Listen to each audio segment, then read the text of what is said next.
अनेकांत स्याद्वात्मय जिनवाणी मातेश्वरी की परम पूज्य प्रातः स्मरणीय त्रिकाल वंदनीय समण शिरोमणि योगेंद्र चूड़ामणि धर्म साम्राज्य नायक युग प्रवर्तक गुरु नाम गुरु मुनि कुल पितामह जिनवाणी संरक्षक तीर्थ उद्धारक संस्कृति संवर्धक जीवंत समय सार घोराधिघोर उपसर्ग परिसर जेता श्री निष्कितवत करता सम्यक रत्न समाधि सम्राट प्रथमाचार्य चारित्र चक्रवर्ती श्री शांति सागर जी महामुनिराज की परम पूज्य सरल स्वभावी वात्सल्य वारिधि जनधर्म प्रभावक पंचम पट्टाधीश परम उपकारी गुरुवर आचार्य श्री वर्तमान सागर जी महामुनिराज की श्रीमद् जैन धर्म की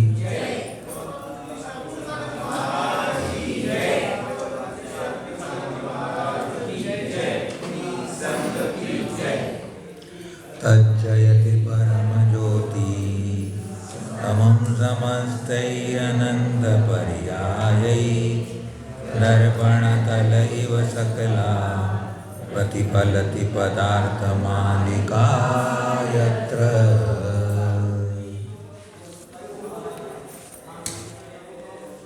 आत्मानुरागी भव्य आत्माओं, अहिंसा के अवतार, अहिंसा की मूर्ति भगवान महावीर स्वामी का दिव्य संदेश, अहिंसा के पुजारी अमृतचंद आचार्य भगवान के द्वारा अपने यहाँ सब मिलकर के अपने जीवन को त्याग संयम में बनाने के लिए, अहिंसा सत्य आदि का आचरण करने के लिए, सम्यक दर्शन की विशुद्धि के लिए, जीवन को सार्थक और सफल करने के लिए यहाँ बैठ कर के विचार कर रहे हैं। जीवन की सार्थकता, मनुष्य जीवन की सार्थकता इसी में है कि हम कर्मों का संवर और निर्जरा करें। मनुष्य जीवन हमें संवर और निर्जरा करने के लिए मिला है। आश्रय और बंध तो चारों गतियों में होता है, हो रहा है, लेकिन अगर हमें भाग्य से पुण्य से मनुष्य जीवन मिला है तो आचार्य भगवंत कहते हैं कि तुम्हें कर्मों का रोग करके निर्जरा करना चाहिए। दूसरी जगह, दूसरे भाव में यह अवसर प्राप्त नहीं है। और संवर और निर्जरा का साधन सम्यक दर्शन, सम्यक ज्ञान, सम्यक चारित्र है। इन तीन के द्वारा ही हम संवर कर सकते हैं। पूर्ण संवर भले ही इस काल में न हो, लेकिन अशुभ आश्रव का हम संवर कर सकते हैं। अशुभ से हम बच सकते हैं। पुण्य और पाप की निर्जरा न होती हो, लेकिन अशुभ या पाप कर्मों की निर्जरा अभी संभव है, कर सकते हैं। तो रत्नत्रय को धारण करने की हमारी मानसिकता होनी चाहिए। मन बनना चाहिए कि मेरे जीवन में रत्नत्रय संयम की पालना हो, अन्यथा ये जीवन भी आया है, जाने वाला है, जाएगा ये भी, लेकिन यहाँ से कुछ लेके चले जाएं संस्कार ऐसे, जिससे कि आने वाले भाव में फिर हम पुण्य और पाप दोनों की निर्जरा कर लें, पूर्ण संवर करके हम परम पद को प्राप्त कर लें। अमृतचंद आचार्य भगवान हमें अहिंसा की पालना के लिए, असत्य का त्याग करने के लिए हमें असत्य का स्वरूप बता रहे हैं। वस्तुतः पाप तो एक हिंसा ही है, लेकिन उस हिंसा के और प्रकारों को बताने के लिए शेष पापों की व्याख्या की गई। असत्य, चोरी, कुशी और परिग्रह, इनसे भी हिंसा ही होती है, लेकिन हिंसा के प्रकारों को बताने के लिए ये चार शेष पाप और बताए गए। तो यहाँ अमृतचंद आचार्य भगवंत में असत्य कहाँ कहाँ हमारे से बोला जाता है, असत्य के परिणाम कहाँ कहाँ हो जाते हैं। अगर मन खराब है मन खोटा है, मन में कसाय है, तो उस समय निकलने वाले वचन भी असत्य होते हैं। मन साफ है, मन शुद्ध है, मन निष्कसाय है, तो वो वचन हमारे सत्य की कोटि में जाते हैं। क्योंकि प्रमाद ही हिंसा है, प्रमाद ही हमारे लिए शत्रु है। कल अपन ने चर्चा की थी कि जो वस्तु अस्थि रूप होकर के भी उसे नास्ति रूप कथन करना, वस्तु अपने सचतुष्टय से विद्यमान है, वस्तु का अस्तित्व है, उसके होते हुए भी अगर यह वचन कहे जाते हैं कि यहाँ वह वस्तु नहीं है, तो वह असत्य वचन कहे गए। कल चर्चा अपन ने काफ़ी कर ली थी कि हमारे घर में व्यक्ति है और हम नहीं कह देते हैं तो असत्य की कोटि में जाता है,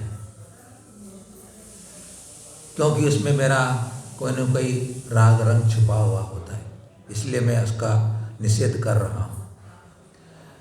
भगवती आराधना को कल पढ़ रहे थे, उसमें मूल गाथा में आचार्य भगवान ने लिखा है कि जो सतरूप अर्थ है उसका निषेध करते हैं तो वो भी असत्य होता है।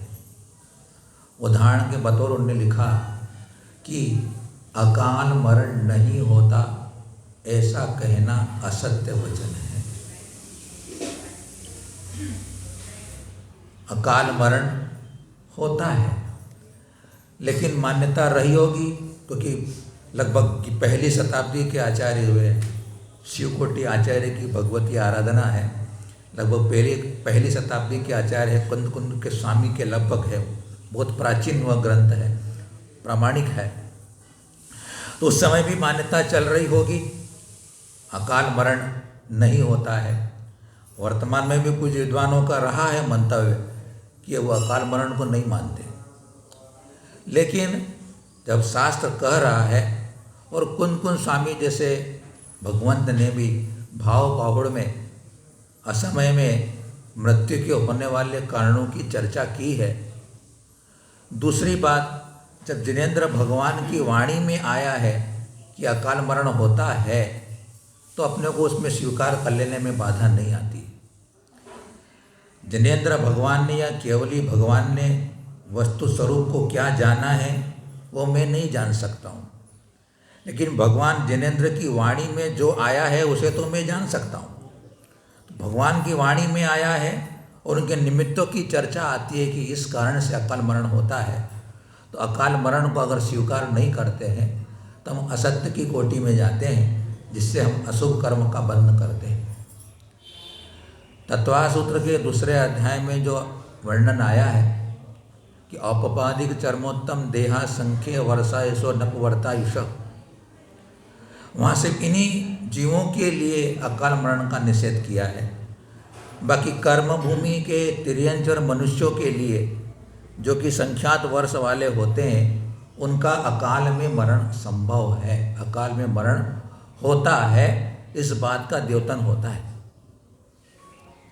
लेकिन अब देखते हैं अपन कि अकाल मरण किनका नहीं होता है, तो जिन्होंने परभव की आयु बंद कर ली है, अगले पर्याय को, अगली आयु को जिनने बंद कर लिया है, उन जीवों का अकाल मरण नहीं होता है, क्योंकि उनकी जिस समय उनने आयु बंद किया था उसके बाद की उनकी शेष आयु आबाधा रूप में पड़ जाती है। अब जितनी आयु उनको शेष बची है, भोगने के लिए बुद्धिमान आयु बची है, वह जब तक नहीं बीतेगी तब तक उनको अगली आयु का उदय नहीं आएगा। तो जिनने आयु का बंद कर लिया है, उनकी उतनी आबादा पड़ गई होती है, तो उनका अकाल मरण होना कभी भी संभव नहीं है। जैसे कि कृष्ण जी ने आयु बंद कर लिया था, कृष्ण जी ने आयु बंद कर लिया था, तीर के लगने से उनकी मृत्यु हुई, लेकिन शास्त्रकार कहते हैं कि उनका अकाल मरण नहीं हुआ। अभी उसकी चर्चा और मैं करूँगा इसके संबंध में, क्योंकि आत्मघात अकाल मरण क्या होता है उसके बारे में चर्चा करेंगे।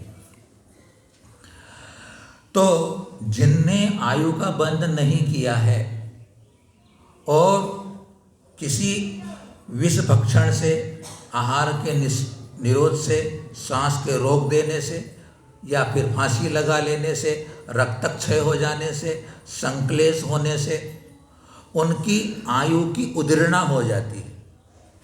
उनकी आयु की उद्दीर्णा हो जाने से अगर वो 80 वर्ष की उम्र लेके आया है और 60 वर्ष की उम्र में कभी इस प्रकार का प्रसंग बन जाता है, तो जो 20 वर्ष की आयु है वह अंतर्मुहूर्त में उद्दीर्णा करके उदय में आकर के चली जाती है।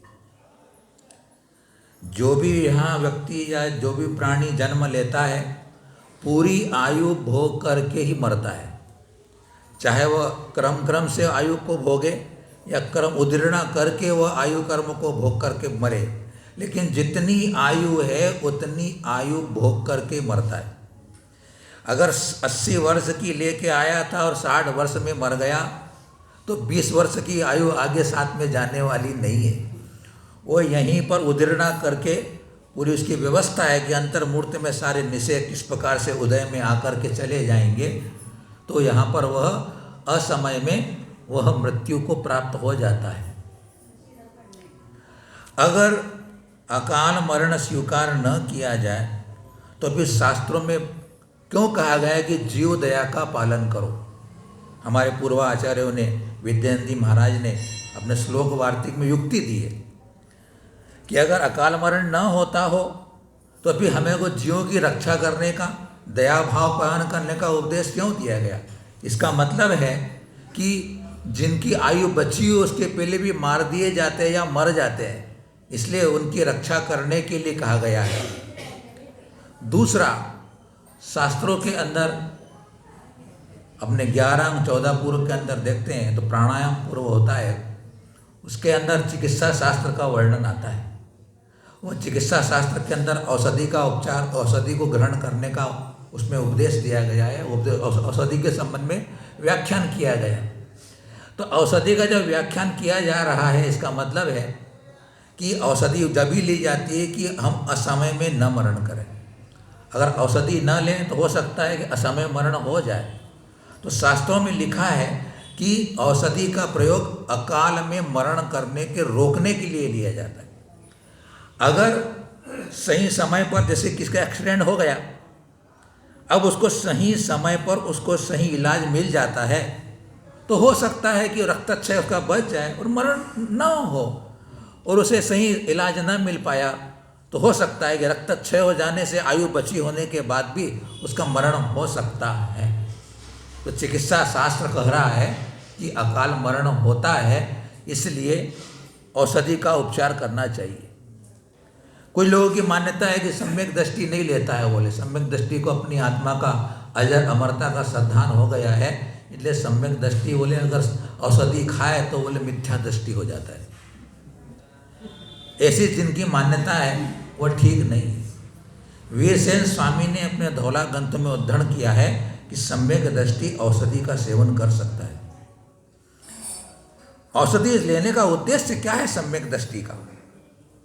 भोगों को भोगूंगा मैं इस औषधि का, स्वस्थ होकर के ऐसा जीवन उसका चिंतन चल रहा है तो उसका वह औषधि का सेवन करना निषिद्ध हो सकता है, या कर्म बंध का कारण बन सकता है, या उसके लिए दोष का कारण बन सकता है।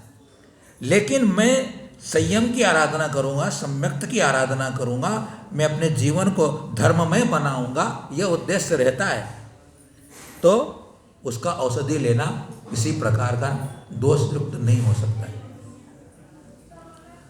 तो चर्चा करेंगे अपन यहाँ पर। एक तो होता है आत्मघात और एक होता है अकाल मरण।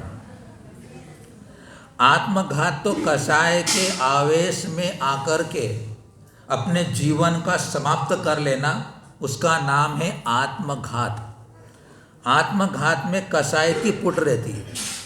आत्मघात में कसाय की पुट रहती है, या तो अपना स्वार्थ सिद्ध नहीं होता है, या क्रोध के कारण, या भय के कारण, या अपने किसी और भी ऐसे सांसारिक निमित्तों को पाकर के वह आत्मघात कर लेता है। निंदा के बहुत बड़ी पात्र बन जाता है, कभी मुंह दिखाने के लायक काम नहीं ऐसा कर ले कि मुंह दिखाने के लायक न रहे तो मर जा तो अच्छा, तो उनका वो कहलाता है आत्मघात। लेकिन उसमें कहा गया है कि आत्मघात होने पर भजनीय है, उसका अकाल मरण हो न भी हो।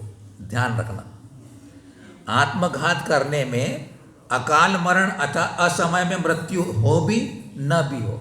दूसरी बात, किसका अकाल मरण हुआ है नहीं हुआ है यह एक अपने गम में नहीं हो सकता है। अकाल मरण हुआ है या नहीं हुआ है ये अपने गम में नहीं हो सकता है, केवली गम में हो सकता है कि इनका मरण, या अवधि ज्ञानी मन परे ज्ञानी बता सकते। सामान्य व्यक्ति ना कह सकता है कि एक बस थी 10 में 40 लोग बैठे हुए, एक्सीडेंट हो जाता है, 20 लोग मर जाते हैं, 10 लोग के हाथ पैर टूट जाते हैं, 10 अच्छे सुरक्षित रहते हैं। तो जो मर गए 20 को ऐसा कहे कि वे इनकी अकाल में मृत्यु हो गई, तो अपन ऐसा नहीं कह सकते कि उनकी अकाल में मृत्यु हुई। अकाल में मृत्यु किसी की हो भी सकती है, नहीं भी हो सकती है। इसलिए विकल्प है, भजनी है कि आत्मघात में कोई रक्तक्षय हुआ तो रक्तक्षय होने में हो सकता है कि उसकी अकाल में मरण हो जाए, और नहीं अकाल मरण की चर्चा करेंगे तो अकाल मरण में भी क्या होता है, आत्मघात हो न भी हो। विकल्प कहा आचार्यों ने, अकाल मरण में भी आत्मघात हो न भी हो। जैसे कि राजा श्रेणिक के संबंध में आता है कि उनका बेटा सता कर जाता है, उनको सलाखा में बंद कर दिया जाता है। तो राजा श्रेणिक को वो सताता है उनका बेटा कुणिक, लेकिन दोबारा सताने के लिए वापस आता है। तो फिर राजा श्रेणिक अभी तो मुझे सता के गया और मुझे सताएगा, तो उनका सहायक वहाँ सलाखाओं में उनका जो नुकीला कोई स्थान होगा उनको उसमें घबराहट में लग जाता है, उनकी मृत्यु हो जाती है। तो वहाँ उनकी मृत्यु हो गई तो उनको आत्मघात तो कह सकते हैं, अकाल मरण नहीं कह सकते। आत्मघात तो कह सकते हैं, अकाल मरण नहीं कह सकते। कि राजा श्रेणिक ने आयु बंद कर लिया था, राजा श्रेणिक ने आयु बंद कर लिया था, इसलिए उन्होंने आत्मघात तो किया लेकिन अकाल मरण नहीं हुआ। तो अकाल मरण में आत्मघात होता भी है नहीं भी होता है, लेकिन दोनों में विकल्प आचार्य ने सिद्ध किए हैं। तो इसमें को स्मरण रखना चाहिए कि आत्मघात जब भी होगा तो अंदर की तीव्र कषाय के उदय में होगा, और अकाल मरण का अपन नहीं कह सकते हैं। अकाल मरण के लिए क्या कह सकते हैं कि किसी का एक्सीडेंट हो गया है, मरा कि नहीं मरा, हो सकता है कि आत्मघात भी हो सकता है। इस प्रकार की चर्चा यहाँ आती है। जन्म लिया है तो मरण निश्चित है, चाहे अकाल में मरो कि सकाल में मरो। लेकिन मैं मेरी अगली आयु का इंतजाम अच्छे से कर सकता हूँ। मरण तो निश्चित ही है, मरण की चर्चा चल रही है, तो मैं अगला मेरा आने वाला भव का अच्छा इंतजाम मैं कर सकता हूँ, बुरा भी कर सकता हूँ। क्योंकि आयुबंध लेस्या के मध्यम अंश में होता है। आयुबंध कब होता है? लेस्याओं के मध्यम अंश में होता है। 8 मध्यम अंश कहे गए शास्त्रों में, अर्थात तीव्र लेस्या के, उसमें उत्कृष्ट लेस्या के अंश में आयुबंध नहीं होता, और जघन्य लेस्या में आयु का बंध नहीं होता है। थोड़ी सैद्धांतिक चर्चा है, लेकिन समझना चाहिए इस बात को भी, क्योंकि हम सतर्क और सावधान रहें कि कभी भी आयु बन सकती है। अगली आयु का इंतजाम मेरे परिणामों से रख के कर सकता हूँ कि मैं लेस्याओं को शुभ रखने का, क्योंकि कषाय से सहित होती लेस्याएँ। लेस्या का संबंध कषायों से होता है, कषाय और योग दोनों के संयोग से लेस्या बनती है।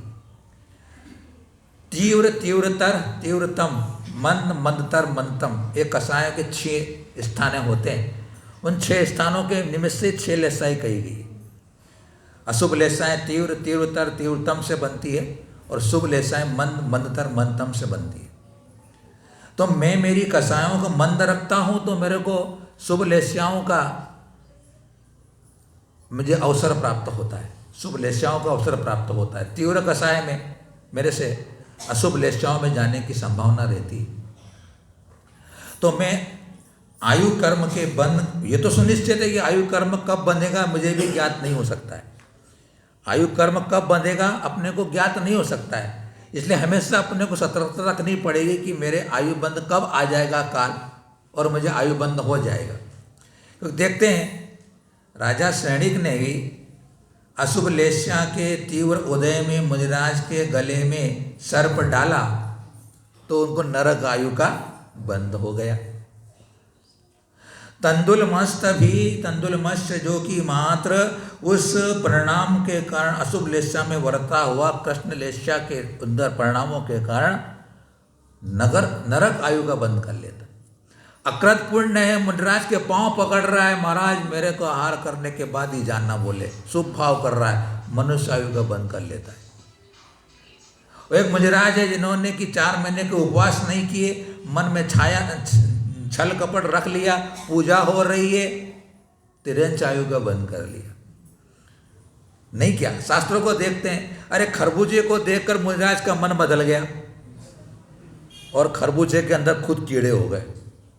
अब देखो आप कैसी परिणामों की और कैसी लेस्याओं की परिणति चलती है, और किस समय आयु बंद का काल आ जाए और मुझे आयु बंद हो जाए तो हो सकता है कि मेरे जीवन की साधना खराब भी हो सकती है जीवन की साधना खराब भी हो सकती है, क्योंकि कब जीव गुणस्थान कहाँ बदल के चला जाए और कहाँ आयु का बंद कर ले, कैसी आयु का बंद कर ले किन परिणामों से। इसलिए सतर्कता रखनी होगी हमें आयु बंद के संबंध। असत्य की चर्चा चल रही है, मृत्यु का प्रसंग चल रहा है, इसलिए मृत्यु के संबंध में भी समझ लेना चाहिए कि मृत्यु ध्रुव सत्य है। मृत्यु ध्रुव सत्य है, अकाट्य सत्य है, ध्रुव झूठ, मृत्यु को झुटलाया नहीं जा सकता। मृत्यु को झुटलाया नहीं जा सकता। मृत्यु एक प्रकार की पर्याय है। यूं तो द्रव्य तो सत्य होता है, द्रव्य का कभी नाश नहीं होता है, द्रव्य हमेशा सत्य होता है, लेकिन पर्याय भी कथनचित सत्य होती है। पर्याय तो शुद्ध देखा जाता असत्य, क्योंकि क्षण क्षण में उत्पन्न हो रही है, तो पर्याय तो असत्य है, लेकिन कुछ पर्याय ऐसी होती है जो कि क्षणिक होकर के भी hमारे लिए सत्य होती है। मृत्यु एक पर्याय है, लेकिन वह सत्य है, इसलिए मरना अवश्य है, तो मरने को याद रखो। मरने को याद रखो कि मृत्यु सुनिश्चित है, मेरी मृत्यु को कोई नहीं टाल सकता है, मरते न बचावे कोई। मनुष्य आयु अगर मिली है, क्षण क्षण में नष्ट हो रही है, और जब अंतिम निषेध आएगा तो तुम कहो कि हे मृत्यु देवी, मुझे तू सिर्फ 15 मिनट का समय दे दे, फिर तू आ जाना है मेरे पास। एक चिंतक ने लिखा कि क्या अभी तक कोई ऐसा किसी औषधालय में या किसी दवाई बनाने ने ऐसा कोई कैप्सूल नहीं बनाया कि जिसको खाने से मृत्यु रुक जाए। उसने विचारक ने लिखा, क्या दुनिया में ऐसी कोई कोर्ट नहीं है कि मृत्यु के आने के लिए एसटी ऑर्डर लिया जाए? मृत्यु के आने पर एसटी ऑर्डर ले लिया जाए, ऐसी कोर्ट नहीं बनी क्या बोले? या कोई ऐसी खोजकार नहीं हुए ऐसी कि जो कि मृत्यु के आने पे बैंड लगा दे बोले? तो बंधुओं, तुम कितने भी पुरुषार्थ कर लो, जो है अलंग शक्तिर भवितव्य तेय, जो कर्म उदय में आया है तो वह उदय में आके अपना फल लेके जाने वाला है। मृत्यु असंभावी है, तो मृत्यु सुधर जाना चाहिए अपनी। जब मृत्यु सुनिश्चित है तो मृत्यु सुधार लो।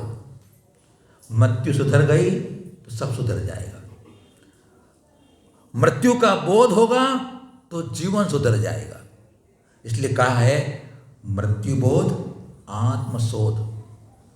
मृत्यु बोध आत्मशोध। मृत्यु का प्रति समय अगर चिंतन चलता रहेगा तो मैं खोटे काम नहीं करूँगा, खराब काम नहीं करूँगा, सत्कर्म करूँगा, धर्म में उपयोग लगाऊंगा, परिणाम शुद्ध रखूँगा, मन की विशुद्धि रखूँगा, आत्म विशुद्धि में मन लगाऊंगा, परिणामों को बिगड़ने नहीं दूंगा, पाप प्रवृत्ति से बचूंगा, कसायों को संकुचित करूँगा, धर्म में मेरा चिंतन चलेगा। क्यों? कभी भी मृत्यु आ सकती है। मृत्यु कभी भी आ सकती है, इसलिए मुझे हमेशा सावधान रहना है, क्योंकि मरना सुनिश्चित है। अरे सौधर्म इंद्र जिसके पास वज्रमय शस्त्र है, ऐरावत हाथी है, अनेक रक्षक उसके पास है, तो भी वह सौधर्म इंद्र अपनी मृत्यु से नहीं बच सका। सिंह के पंजे में आया हुआ अगर कोई पशु हो तो वह अपने प्राणों की रक्षा कर लेगा, नहीं है। वैसे ही जिसके गर्दन के अंदर यमदूत ने अपना पंजा फंसा लिया है, अब वो उससे बच नहीं सकता है। इसलिए मृत्यु सुनिश्चित है, मृत्यु सत्य है। इसलिए जीवन को हमेशा धर्ममय बनाने की कोशिश करना। आज अपन दूसरे सत्य के बारे में, फिर असत्य के बारे में चर्चा करते हैं। कैसा असत्य बोलता है आदमी? असदपिह वस्तु रूपम यत्र पर क्षेत्र काल भावस्तै उत भाव्यते द्वितीयं तदनतमस्मिन्यथास्ति घट।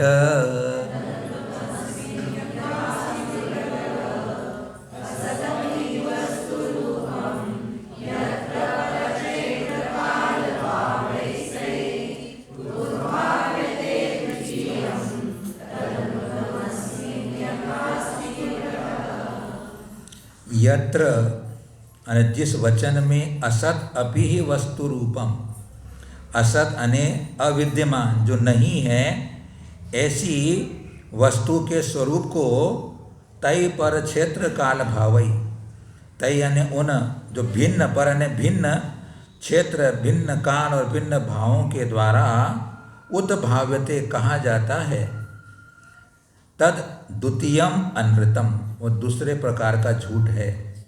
यथा यस्मिन घट अस्ति, जिस प्रकार इस जगह में घड़ा नहीं है। वस्तु अविद्यमान है लेकिन उसको कहना कि है। यानी सामान्य श्लोक का अर्थ ये होगा कि वस्तु के अविद्यमान होने पर भी उसके भिन्न क्षेत्र काल भाव की अपेक्षा से उसको कहना किया है, ऐसा असत वचन कहलाता है। वस्तु यहाँ पर नहीं है, लिखा ना उनने कि जिस वचन में अविद्यमान, जब अविद्यमान है तो सचतुष्टय से नहीं है। पहले बात समझ ले अपन। वस्तु जो है वह सतरूप भी है, असदरूप भी है। वस्तु सचतुष्टय से सत अने विद्यमान है, सतरूप से अस्तित्व लिए हुए। सचतुष्टय की चर्चा अपन ने की थी कि गुण पर्याय का समूह वस्तु का द्रव्य कहलाता है। वह उस स्थान पर जहाँ रहता है उसका क्षेत्र कहलाता है। वर्तमान में वो पर्याय से जो परिणत हो रहा है वो उसका काल कहलाता है। और वस्तु का जो गुण धर्म है वो उसका भाव कहलाता है। तो प्रत्येक वस्तु अपने चतुष्टय से तो अस्थि रूप है, लेकिन पर चतुष्टय से नास्ति रूप है। मेरे सामने ये पुस्तक रखी हुई है, पुस्तक का सचतुष्टय है, तो इस चतुष्टय से पुस्तक अपने चतुष्टय से है, अस्थि रूप है। लेकिन इस दूसरी पुस्तक के अपेक्षा से यह वस्तु असत रूप है। यह पुस्तक असत रूप है, यानी इसका चतुष्टय इसमें नहीं है, इसका चतुष्टय इसमें है, इसलिए सतरूप है। दूसरी वस्तु का चतुष्टय इसमें नहीं है, इसलिए क्या है? असत रूप है। मतलब यह पुस्तक नहीं है, यह पेन नहीं है। यह पुस्तक जो मेरे सामने रखी है यह पेन नहीं है, यह पर चतुष्टय से नास्ति रूप हो गई और सचतुष्टय से अस्थि रूप हो गई है। तो जो पहला भंग बनाया था अपन ने कि वस्तु सचतुष्टय से हो तो उसको कहना कि नहीं है।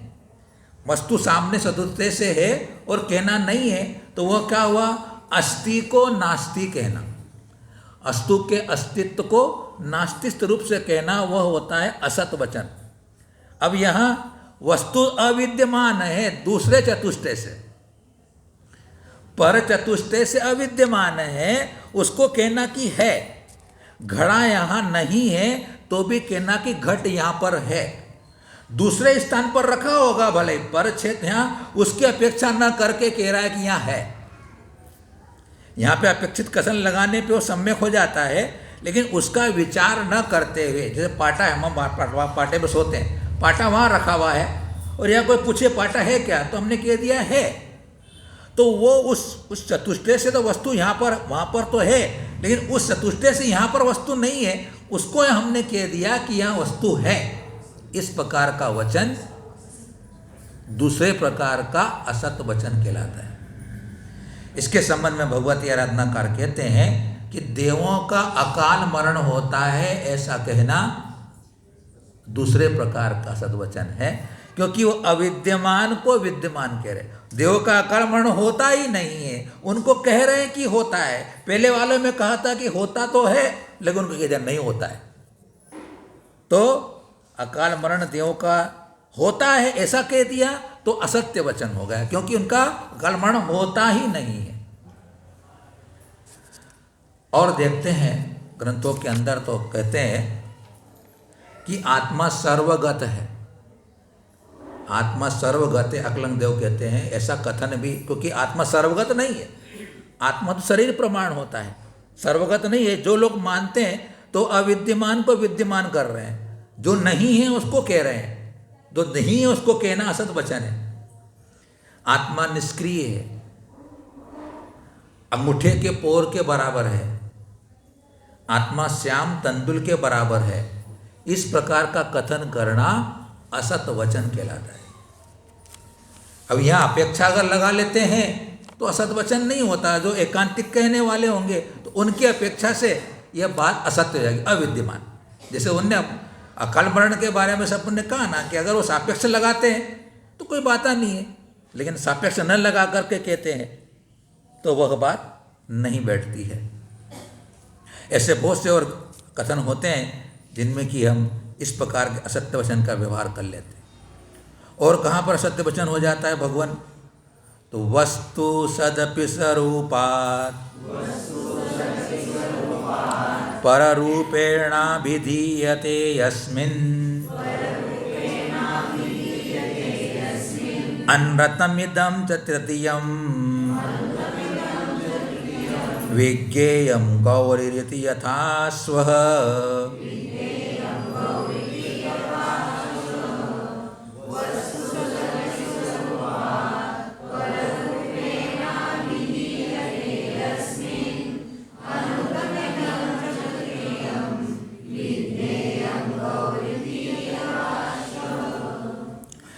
यस्मिन अने जिस वचन में स्वरूपाद वस्तु सत अपि, अपने स्वरूप से वस्तु विद्यमान है, फिर भी पर रूपेण अभिधीयते, पर स्वरूप से कही जाती है। च इदम तृतीयम अन्वितम विज्ञम, यह तीसरा असत्य जानना चाहिए।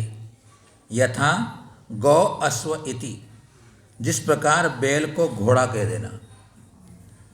यहाँ कह रहे हैं कि वस्तु अपने स्वरूप से विद्यमान होते हुए भी उसको पर स्वरूप से अस्थि रूप कहना। वस्तु जो है अपने स्वरूप से तो है, लेकिन उस वस्तु को दूसरे स्वरूप से अस्थि रूप कह देना। उदाहरण क्या दिया? बैल को घोड़ा कहना। किसी व्यक्ति के घर में बैल बंधा हुआ है तो अस्थि रूप तो है, उसका द्रव्य चित्रकाल भाव है, लेकिन कोई बाहर से पूछता है क्यों भाई बैल है क्या? बोले नहीं, घोड़ा है। तो उसने क्या किया? बैल के अस्तित्व में घोड़े के अस्तित्व को जो बताया है तो उसका वो असत्य वचन कह रहे हैं यहाँ पर। जैसे कि अपन कमंडल को घड़ा, अब देखिए थोड़ी गहराई में जाएं, तब बैल और घोड़ा दोनों भार उठाने के काम आते हैं। बैल और घोड़ा दोनों भार उठाने के काम आते हैं। अगर उसने वो अपेक्षा से कह दिया कि बैल भी घोड़ा है तो कोई सत्य नहीं है, लेकिन उसने बिल्कुल निरपेक्ष रूप से बैल को घोड़ा कह रहा है तो असत वचन है।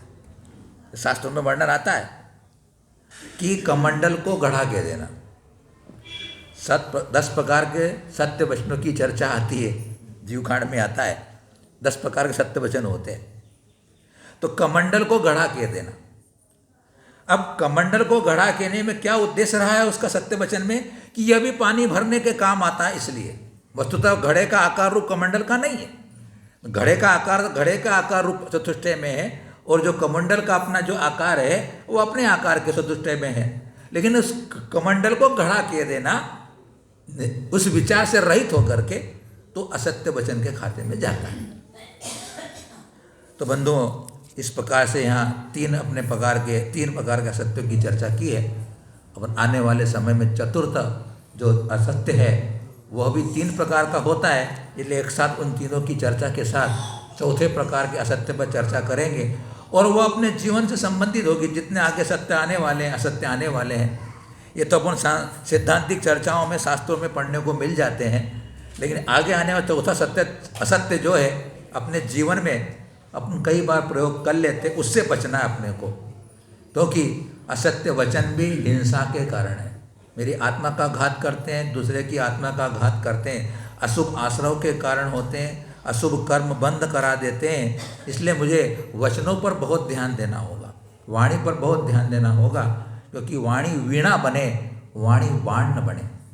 वाणी वीणा बने अपनी, वाणी हमारे बाण न बने, इस बात का ध्यान रख लेंगे। 3 जो आगे आने वाले सूत्र हैं बड़े हमारे जीवन के लिए अच्छे प्रेरणादायी होंगे, तब हम चर्चा करेंगे।